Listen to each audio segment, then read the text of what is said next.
बेरंग से कपड़ों में लिपटे बच्चे ने तंदूरची के सामने आकर अपनी मुट्ठी खोलते हुए सर को झुका लिया था।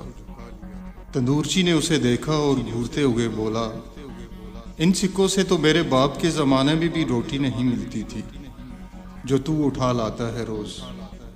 चल भाग इधर से, नहीं तो देता हूँ गरम सरी तेरे मुंह पर। उसने रोटी निकालने वाले हथियारों को रगड़ते हुए उसकी तरफ बढ़ा दिया। फिर अचानक तंदूर के अंदर झुक गया, उससे रोटी निकालने लगा। वो सर झुकाए मुसलसल खड़ा रहा, जैसे उसने उसकी जुबान ही न समझी हो। वो मुसलसल बहुत देर तक खड़ा रहा। लोग आते जाते रहे।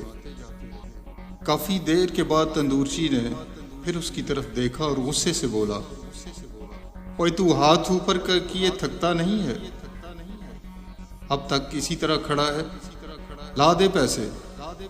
इसका हाथ बच्चे की तरफ बढ़ा तो उसने अपने एड़ियां उठाकर जमीन के राज़क तक पहुंचने की कोशिश की, लेकिन नाकाम रहा।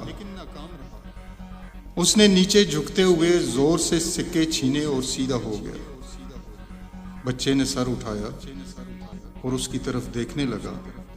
थोड़ी देर बाद एक गरम रोटी उसके नाजुक हाथों पे आ पड़ी।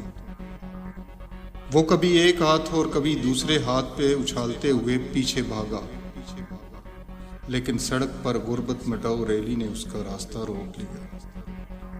हजूम देखकर इसने रोटी को सीने के साथ दबोच लिया और रैली की मुखालिफ सिमत भागना शुरू कर दिया।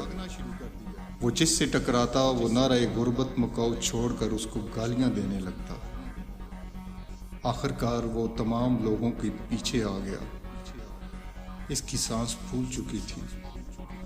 वो सड़क किनारे बनी दीवार के पीछे कूड़ादान में चला गया, जहां एक कुत्ता उसको देखकर दुम हिलाने लगा।